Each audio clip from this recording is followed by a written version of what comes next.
ನಮಗೆ ಉಪಯೋಗವಿಲ್ಲದ ಕೆಲವು ವಸ್ತುಗಳನ್ನು ತಿಳ್ಕೊಂಡು ಏನು ಮಾಡಬೇಕು? ನೆನ್ನೆ ಹೇಳಿದ್ನಲ್ಲ, ಜಾಡಿ ತುಂಬ ಉಪ್ಪಿನಕಾಯಿ ಇದೆ, ಆದರೆ ಬಡ್ಸೋಕ್ಕಾಗಲ್ಲ ಊಟಕ್ಕೆ. ಯಾಕೆ ಆಚಾರ್ಯ ಅಂದರೆ ಹುಳ ಬಿದ್ದಿದೆ ಅಂದರೆ. ಉಪ್ಪಿನಕಾಯಿ ನಮಗೆ ಉಪಯೋಗಕ್ಕೆ ಬರಬೇಕು, ಬರೀ ಮನೇಲಿ ಜಾಡಿ ಬರ್ತಿ ಇದೇನೋ ಹೇಳೋದ್ರಿಂದ ಸಂತೋಷ ಆಗಬಾರ್ದು. ಹಾಗೆ ನಾವು ಉಪದೇಶ ಮಾಡ್ತಕ್ಕಂಥ ಕೆಲವು ವಿಷಯಗಳು ನಮ್ಮ ಜೀವಮಾನದಲ್ಲಿ ಹಾಸುಹೊಕ್ಕಾಗಿ ಅದರ ಅವಶ್ಯಕತೆ ಇರಬೇಕು. ಅವಶ್ಯಕತೆಗೆ ಇಲ್ಲದೇ ಇರತಕ್ಕಂಥ ಬೊಂಬಾಯಿ ಸ್ಟೈಲ್ ಯಾವುದೋ ಬೇಡದೇ ಇರೋದು. ಆಚಾರ್ಯ ಹಿಮವತ್ ಪರ್ವತದ ಮೇಲೆ 25 ಕಾಲಿನ ಹಸುವುದು ಒಂದು ಹಸು ಇದೆ, ಅದು ಒಂದು ದಿನಕ್ಕೆ 100 ಲೀಟ್ರ್ ಹಾಲು ಕೊಡುತ್ತೆ. ನಮಗೇನು ಪ್ರಯೋಜನ? ನಾವಿವತ್ತು ಅಂಗಡಿಗೆ ಹೋಗಿ ಒಂದು ಪ್ಯಾಕೆಟ್ ನಂದಿನಿ ಕೊಂಡ್ಕೊಂಬಂದು ಕಾಪಿ ಮಾಡ್ಕೊಂಡು ಕೂತ್ಕೊಳ್ಳೋ ಜನ. 25 ಲೀಟ್ರ್ ಕೊಡಲಿ 100 ಲೀಟ್ರ್ ಕೊಡಲಿ, ನಮಗೇನು ಪ್ರಯೋಜನ ಅಂದರೆ ಇವತ್ತು ಬೇಕಲ್ಲ 100 ಲೀಟ್ರ್ ಕೊಡೋದು. ಅದು ಹಿಮವತ್ ಪರ್ವತದ ಮೇಲಿದೆ, ಹೋಗಿ ತೊಗೊಂಬನ್ನಿ ಅಂದರೆ. ಅದರಿಂದ ಇದೆಲ್ಲನೂ ಬಾಧಕವಾದಂಥದ್ದು, ಅಬೋಧಕ ಅಂತ ಇದಕ್ಕೆ ಒಂದು ಪಾರಿಭಾಷಿಕ ಶಬ್ದ ಇಲ್ಲಿ ಕರೀತೇವೆ. ಪ್ರಯೋಜನ ಇಲ್ಲದೇ ಇದ್ದಿದ್ದನ್ನು ಹೇಳಕ್ಕೆ ಹೋಗಬೇಡ ಅಂತ ಹಾಗಿಲ್ಲಿ ಹೇಳ್ತಾ ಇದ್ದಾರೆ. ಪ್ರೇತತ್ವ ಮಗ ಮಾಡಿದ್ರಿಂದ ಕಳೆದಿದೆ. ಆದರೆ ರಾಘವೇಂದ್ರ ಸ್ವಾಮಿಗಳ ಪೂರ್ವಾಶ್ರದ ಪತ್ನಿ ಪ್ರೇತ ರೂಪದಲ್ಲಿ ಯಾಕೆ ಕಾಣಿಸ್ಕೊಂಡು ಅಂದರೆ ಅದು ಪ್ರೇತವಲ್ಲ. ಪ್ರೇತತ್ವದ ಜೊತೆಯಲ್ಲಿ ವಾಸನಾ ಆವೃಕವಾಗಿರೋದನ್ನು ಕಂಡರು ರಾಯರು. ಯಾಕೆ ಅಂತ ಕೇಳಿದರೆ, ಈ ಪ್ರೇತ ಯಾಕೆ ಬಂದಿದೆ? ಗಂಡನನ್ನು ನೋಡದೆ ಇರಲಾರೆ ಅನ್ನೋ ಉದ್ದೇಶದಿಂದ ಪ್ರೇತವಾಗಿದೆ ಇದು. ಅದರಿಂದ ಅಷ್ಟೇ, ಅದನ್ನು ಗಂಡನ ನೋಡಬೇಕು, ಈ ರೂಪದಲ್ಲಿದ್ದರೆ ನಾನು ಗಂಡನ ನೋಡ್ತಾ ಇರಬಹುದು ಅಂತ ಅಷ್ಟೇ. ಅದಕ್ಕೆ ಅದರ ಆಸೆ ಅಷ್ಟೇ. ಅದ್ರ ರಾಯರು ಹೇಳಿದ್ರು, ನೀನೇನೋ ಗಂಡ ಅಂತ ನೋಡ್ತಾ ಬಂದ್ಬಿಡ್ತಿ, ಆದರೆ ನಾನೀಗ ಈ ರೂಪದಲ್ಲಿ ನಿನ್ನ ಗಂಡ ಅಲ್ಲ. ಯಾಕಲ್ಲ ಅಂದರೆ ಆತ್ಮಪಿಂಡವನ್ನು ಹಾಕ್ಕೊಂಡಿರೋರು ನಾನು, ಹಾಗೆ ಉಪಾಸನೆ ಮಾಡೋದು ತಪ್ಪಾಗ್ತದೆ. ಆದ್ದರಿಂದ ಏನು ಮಾಡಬೇಕು? ಒಂದು ಕಾರಣ. ಎರಡನೇ ಕಾರಣ, ಈ ಪ್ರೇತದ ವಾಸನಾ ಶರೀರವನ್ನು ಯಾರು ಹಿಡಿದು ಬಿಟ್ಟರೆ ಆಗ ಇದಕ್ಕೆ ನಾವು ದುಃಖವನ್ನು ಕೊಡಿಸಿದಂತೆ ಆಗತ್ತೆ. ಆದ್ದರಿಂದ ತಕ್ಷಣ ಏನು ಮಾಡಬೇಕು? ಗೊತ್ತಾಯಿತು, ವಾಸನಾಮಯಯುಕ್ತವಾಗಿರ್ತಕ್ಕಂಥ ಪ್ರೇತತ್ವವನ್ನು ಮಗ ಕಳಿಸ್ಲಿಕ್ಕೆ ಆಗೋದಿಲ್ಲ, ಅಸಂಭವ. ಪ್ರೇತತ್ವದ ನಿವೃತ್ತಿ ಕಾರ್ಯ ನಡೆದರೂ ವಾಸನಾದೇಹದ ಆವೃಕದಿಂದ ಕೂಡಿರತಕ್ಕಂಥ ಇದು ಪ್ರೇತತ್ವ ನಿವೃತ್ತಿ ಆಗಿಲ್ಲ. ಆದ್ದರಿಂದ ಏನು ಮಾಡಿದರು? ತಕ್ಷಣದಲ್ಲಿ ಆ ಪ್ರೇತತ್ವವನ್ನು ಬಿಡೋದು. ಅದಕ್ಕೆ ಭೂತ ಪ್ರೇತ ಪಿಶಾಚ ಆದಿಶಬ್ದೇನ ಯಾವುದು ತಗೋತೀವಿ ಅಂದರೆ ವಾಸನಾದೇಹ ಅಂತ ತಗೋಬೇಕು ಅನ್ನೋ ಅರ್ಥವನ್ನು ನಮ್ಮ ಪ್ರಾಚೀನರು ವ್ಯಾಖ್ಯಾನ ಮಾಡಿಟ್ಟಿದ್ದಾರೆ ರಾಯರ ಸ್ತೋತ್ರಕ್ಕೆ. ಆದಿಶಬ್ದ ಎಲ್ಲೂ ಹೇಳಿಲ್ಲ, ಇವತ್ತು ಶ್ರೀಗಳವರಿದ್ದಾರೆ ಅಂತ ಈ ವ್ಯಾಖ್ಯಾನ ಹೇಳ್ತಾ ಇದ್ದೇನೆ. ಆದಿಶಬ್ದದಿಂದ ಏನು ತಗೋಬೇಕು ಅಂದರೆ ಯಾರೂ ಹೊರಗಡೆ ಉತ್ತರ ಕೊಡಲಿಕ್ಕೆ ಆಗೋದಿಲ್ಲ. ಯಾಕೆ? ಭೂತ ಪ್ರೇತ ಪಿಶಾಚಿ ಪೀಡೆ ಎಲ್ಲವೂ ಅದರೊಳಗೆ ಅನ್ವಯ ಆಗಿದೆ.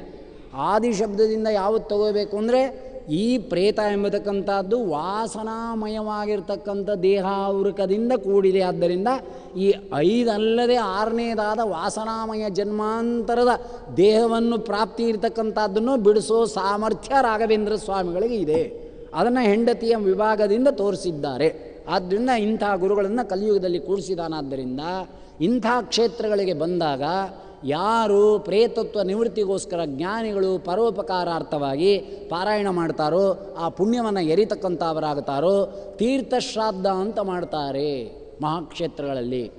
ಆಗ ಧರ್ಮಪಿಂಡಗಳ ಜೊತೆಗೆ ಯಾರು ಇಂಥ ಪ್ರೇತಗಳಾಗಿ ಅಲಿತಾ ಇರ್ತಾರೋ ಅವರಿಗೆಲ್ಲ ನಿವೃತ್ತಿ ಆಗಲಿ ಅಂತ ಒಂದು ಪಿಂಡವನ್ನು ಹಾಕ್ತಾರೆ. ನೋಡಿದ್ರ ಎಷ್ಟು ವಿಶಾಲವಾದ ಮನೋಭಾವನೆ ನಮ್ಮ ಮಧ್ವ ಮತದಲ್ಲಿ. ಸಂಕುಚಿತ ಮನೋಭಾವನೆ ಅಲ್ಲ, ಮತದೊಳಗೆ ಒಳ್ಳೆ ಮತ ಮಧ್ವ ಮತ, ಸಕಲ ಶ್ರುತಿ ಸಮ್ಮತವಾದ ಮತ. ಅಥೋ ಮಧ್ವಮುನೇರದ್ವ ಶುದ್ಧ ಭೂಚ್ಯ ವಿಚಾರಣೆ ಸಿದ್ಧೋ ಅನ್ಯವಾದೀನ ಮಧ್ವ ಅದದ್ವಾಬೋದು ನ ಸಂಶಯ ಅಂತಾರೆ ರಾಜರು. ಆದ್ದರಿಂದ ನಮ್ಮ ಮತವೇ ಮತ ಅಂದರೆ ಅದೇ ಮತ. ಎಲ್ಲೆಲ್ಲಿ ಬಿಡಿಸೋಕ್ಕಾಗಲ್ವೋ ಅಂತ ಅದನ್ನೆಲ್ಲ ಬಿಡಿಸಿ ತೋರಿಸುವಂಥ ಪ್ರತ್ಯಕ್ಷೈಕ ಪ್ರಮಾಣಿನ, ಪ್ರತ್ಯಕ್ಷಕ್ಕೆ ಅನುಭವವನ್ನು ತಂದುಕೊಡ್ತಕ್ಕಂಥ ಮತ ನಮ್ಮದು. ಆದ್ದರಿಂದನೇ ಈ ಮತ. ನಮ್ಮ ಗುರುಗಳು ಹೇಳ್ತಾ ಇದ್ದರು, ಬಾಯಾರಿಕೆ ಆಗುತ್ತೆ ಒಂದು ಲೋಟ ಮಜ್ಜಿಗೆ ಕೊಡಯ್ಯ ಅಂತ ಯಾರ್ದಾರು ಮನೆಗೆ ಹೋದರೆ ಅರ್ಥ ಆಯ್ತನೋ, ಒಂದು ತಿಂಗಳು ಬಿಟ್ಕೊಂಬನ್ನಿ ಆಚಾರ್ಯ, ನಾನು ಒಂದು ಹಸು ತೊಗೋಣ ಅಂತಿದ್ದೀನಿ, ಅದು ಗರ್ಭ ಕಟ್ಟಿ ಕರು ಹಾಕಿದ ಮೇಲೆ ಮೊಸರು ಮಾಡಿ ಬೆಳ್ಳಿ ತಮ್ಗೆಲ್ಲಿ ಕೊಡ್ತೀನಿ ಅಂದರೆ ನಿನ್ನ ತಲೆ ಮೇಲೆ ಹಾಕು ಅಂತ ಹೇಳ್ಬಿಟ್ಟು ಹೋಗ್ತಾರೆ ಅಂತ. ಇವತ್ತು ಬಾಯಾರಿಕೆ ಆಗ್ತಾಯಿದೆ, ಮಜ್ಜಿಗೆ ಬೇಕಷ್ಟೇ, ಇದ್ದರೆ ಕೊಡು, ಇಲ್ಲದೇ ಮುಂದಕ್ಕೆ ಹೋಗು ಅಂತ ಹೇಳು. ಹಾಗೆ ಇವತ್ತು ಭಗವಂತನ ನಾಮಸ್ಮರಣೆ ಮಾಡ್ತೇವೆ, ಭಗವಂತನ ತತ್ವವನ್ನು ತಿಳ್ಕೋತೇವೆ, ಭಗವಂತನ ವಿಮರ್ಶೆಯನ್ನು ಮಾಡ್ತೇವೆ, ಸಂಬಂಧವನ್ನು ಇಟ್ಕೊಂಡಿದ್ದೇವೆ. ಹೃದಯಕ್ಕೆ ಶಾಂತಿ ಸಿಗಬೇಕು, ಹೃದಯಕ್ಕೆ ತೃಪ್ತಿ ಸಿಗಬೇಕು, ಹೃದಯಕ್ಕೆ ಸುಖವಾಗಬೇಕು. ಇಲ್ಲ ಇಲ್ಲೆಲ್ಲ ಕಷ್ಟ ಕೊಟ್ಬಿಡ್ತೀನಿ, ವೈಕುಂಠ ಅಂತ ಒಂದು ಲೋಕ ಇದೆ, ಅಲ್ಲಿ ಬಾ ನಿಂಗೆ ಬೇಕಾದಷ್ಟು ಸುಖ ಕೊಡ್ತೀನಿ ಅಂದರೆ ನಿನ್ನ ತಲೆ ಮೇಲೆ ಹಾಕ್ಕೊಂಡು ಹೋಗು ಅಂತಾರೆ. ಅರ್ಥ ಆಯ್ತಾ? ದೇವರ ಸಂಬಂಧ ಎಂಥದ್ದು ಅಂದರೆ ಯಾವಾಗ ನಿಷ್ಕಲ್ಮಶ ಜಿಕ್ವೆಗೆ ರಸವೇ ತೋರ್ಪುವುದು ಎಲ್ಲ ಕಾಲಕ್ಕೆ. ಜಗನ್ನಾಥದಾಸರು ಉತ್ತರ. ನಿಷ್ಕಲ್ಮಶವಾದ ನಾಮಸ್ಮರಣೆಯಿಂದ ಭಗವಂತನ ಗುಣೋಪಾಸನೆಯಿಂದ ಯಾವಾಗ ಮಾಡ್ತೇವೋ ಅದರಲ್ಲಿ ಕಿಂಚಿತ್ತಾದರೂ ಕೂಡ ಆಸ್ತೆಯ ಸುಖ ಎಂಬತಕ್ಕಂಥದ್ದು ಒಳಗೆ ಪುಳುಕಿತವಾಗಬೇಕು. ಆ ಒಳಗೆ ಪುಳುಕಿತವಾದಾಗ ಮಾತ್ರ ಅದು ಪೂಜಾ ಅಂತ ಕರೆಸ್ಕೊತ್ತೆ. ಈ ಅರ್ಥದಲ್ಲಿ ಕೃಷ್ಣ ಪತ್ರಂ ಪುಷ್ಪಂ ಫಲಂ ತೋಯಂ ಯೋಮೇ ಭಕ್ತ್ಯ ಪ್ರಯಚ್ಛತಿ ಅಂತ ಒಂದು ದಳ ಶ್ರೀ ತುಳಸಿ ಬಿಂದು ಗಂಧೋದಕವೂ ಇಂದಿರಾರಮಣ ನಿನಗೆ ಅರ್ಪಿತವೆನಲು. ಸರಿಭಾಗ ಕೊಡುವನು ತನ್ನ ಅರಮನೆಯೊಳಗೆ ಹೂವ ತರುವರ ಮನೆಗೆ ಹುಲ್ಲ ತರುವ. ಅವಲಕುಮೀ ರಮಣ ಅವಗಿಲ್ಲ ಗರ್ವ. ಮತ್ತು ಗರ್ವ ಯಾರಿಗೆ ಬಂದಿದೆ? ನಮಗೆ ಬಂದಿದೆ ಅಷ್ಟು, ಅವನಿಗೆ ಯಾಕೆ ಗರ್ವ? ಅಂಥ ದೊಡ್ಡ ಚರಾಚರಾತ್ಮಕ ಜಗನ್ನಿಯಾಮಕನಾಗಿರ್ತಕ್ಕಂಥ ಭಗವಂತ ಭಕ್ತರ ಮನೆ ಬಾಗಿಲು ಕಾಯ್ತಾ ಇದ್ದಾನೆ. ಅದಕ್ಕೆ ದಾಸರು ಹೇಳ್ತಾರೆ, ನೀನೇ ದೊಡ್ಡವನೋ ರಂಗ, ನಿನ್ನ ದಾಸರು ದೊಡ್ಡವರು. ಪ್ರಶ್ನೆ ಮಾಡಿದ್ರು, ಆಹಾ ಏನು ಚೆನ್ನಾಗಿದೆಯಪ್ಪ ನಿನ್ನ ದೊಡ್ಡತನ ಅಂದರು ದಾಸರಾಯರು. ಜಲಜ ಬವಂಡಕ್ಕೆ ಒಡೆಗೆನೆಂದೆನಿಸಿದ್ಯೋ ಬಲು ದೊಡ್ಡವನೋ ಹೂದೋ ರಂಗ. ಭಾಳ ದೊಡ್ಡವನಪ್ಪ ನೀನು. ಅಂಡ ಬ್ರಹ್ಮಾಂಡವ ಅಳೆದು ಮೂರಡಿ ಮಾಡಿ. ಅವನೇ ತ್ರಿವಿಕ್ರಮ, ಅವನೇ ಉಪೇಂದ್ರ. ಅದಕ್ಕೆ ದಾಸರು ಹೇಳ್ತಾರೆ, ಇಂದ್ರನ್ನ ರಾಜ್ಯವ ತಂದನ್ನ ಶುಭಗುಣ ಸಾಂದ್ರನ್ನ ಸುರಸಭಾ ಚಂದ್ರನ್ನ ನುತಿಪೆ ಉಪೇಂದ್ರನ್ನ. ಪದ ನೋಡ್ರಿ, ಇಂದ್ರನ್ನ ರಾಜ್ಯವ ತಂದನ್ನ. ಇವನು ಇಂದ್ರನ ಅಂದರು ರಾಜರು. ಈಗಿದ್ದಾನಲ್ಲ ಇಂದ್ರ ಪದವಿಯಲ್ಲಿ ಸ್ವರ್ಗಾಧಿಪತಿ, ಅವನು ಇಂದ್ರನ. ಇಂದ್ರನ ಇತ್ಯರ್ಥ. ಇಂದ್ರನ್ನ ಅಂದರೆ ಇಂದ ಅಲ್ಲ ಅವನು. ಯಾಕಲ್ಲ ಅಂದರೆ ಅವನ ರಾಜ್ಯವನ್ನು ಬಲಿ ಕಸಿಕೊಂಡೋದ, ಅವನ ರಾಜ್ಯವನ್ನು ಅವನೇ ತಂದ್ಕೊಳ್ಳಿಕ್ಕೆ ಸಮರ್ಥ ಆಗಲಿಲ್ಲ, ಅಸಮರ್ಥನಾದ. ಇಂದ್ರನ ಯಾಕಾಗಲಿಲ್ಲ ಅಂದರೆ ಕೇಳ್ಕೊಳಕ್ಕೆ ಹೋದ, ನನ್ನ ರಾಜ್ಯವನ್ನು ತಂದುಕೊಡು ಅಂತೇಳಿ. ಯಾರನ್ನು? ಬಲಿಯನ್ನು. ಬಲಿ ಕೊಡ್ತಾನ, ಬಲಿ ಹುಯ್ದ ಅವನು. ಮತ್ತು ಯಾರನ್ನು ಕೇಳ್ಕೊಂಡ ಅಂದರೆ ಸ್ವಾಮಿಯನ್ನೇ ಕೇಳ್ಕೊಂಡ. ಯಾರು? ವಾಮನ. ವಾಮನನೇ ತ್ರಿವಿಕ್ರಮ, ತಸ್ಮಾತ್ ಅವನೇ ಉಪೇಂದ್ರ.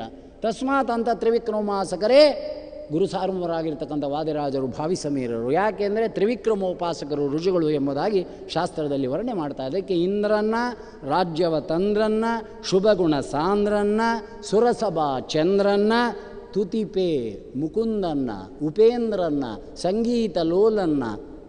ಏನು ಪ್ರಾಸಗಳು! ಪುಷ್ಟನ್ನ ಜಗಕತಿ ದುರಿತಗ ಅಟ್ಟನ್ನ ಜಗಕತಿ ಪುಷ್ಟನ್ನ ಶ್ರುತಿಗಿಂಬು ಕೊಟ್ಟನ್ನ. ಪದಗಳು ಒಂದೊಂದು ಕೂತ್ಕೊಂಡ್ರೆ ದಿನಗಟ್ಟಲೆ ಮಾತಾಡ್ಬೋದು. ಶ್ರುತಿಗಿಂಬು ಕೊಟ್ಟನ್ನ. ಶ್ರುತಿ ಭಗವಂತ ಸರ್ವೋತ್ತಮ ಅಂತ ಹೇಳ್ತದೆ. ಸರ್ವೋತ್ತಮ ಆದ್ದರಿಂದ ಶ್ರುತಿ ಸರ್ವೋತ್ತಮ ಅಂತ ಹೇಳ್ತದ. ಶ್ರುತಿಯಲ್ಲಿ ಸರ್ವೋತ್ತಮ ಅಂತ ಹೇಳಿರೋದ್ರಿಂದ ಭಗವಂತ ಸರ್ವೋತ್ತಮನ. ರಾಜರು ನೋಡಿ ಹೇಗಾಗ್ತಾರೆ ಯುಕ್ತಿ ಮಲ್ಲಿಕ. ಸರ್ವೋತ್ತಮ ಆಗಿರೋಣದ್ರಿಂದ ವೇದ ಸರ್ವೋತ್ತಮ ಅಂತ ಹೇಳ್ತಾ ಇದೆಯೋ. ನಾರಾಯಣೋಸೋ ಪರಮೋ ವಿಚಿಂತ್ಯೋ ಮುಮುಕ್ಷಭಿಕ್ ಕರ್ಮಪಾಶಾದ ಮುಷ್ಮಾತ್ ಯಸ್ಯ ಪ್ರಸಾದಾತ್ ಪರಮಾರ್ಥಿ ರೂಪಾಸ್ಮಾತ್ ಸಂಸಾರಾನ್ ಮುಚ್ಚತೆ ನಾಪರೇಣ. ಶ್ರುತಿ ಅಸೋ ನಾರಾಯಣ ಸರ್ವೋತ್ತಮ ಅಂತ ವೇದ ಹೇಳ್ತಾ ಇದೆ. ಸರ್ವೋತ್ತಮನಾದ್ದರಿಂದ ಗುಣಗಾನ ಮಾಡ್ತಿದ್ಯಾ? ಸರ್ವೋತ್ತಮ ಅಂತ ವೇದದಲ್ಲಿ ಹೇಳಿರೋಣದರಿಂದ ದೇವರು ಸರ್ವೋತ್ತಮನ ಅಂತ ಕೇಳಿದರೆ ಅನ್ಯೋನ್ಯಾಶ್ರಯ ಬರ್ತದೆ.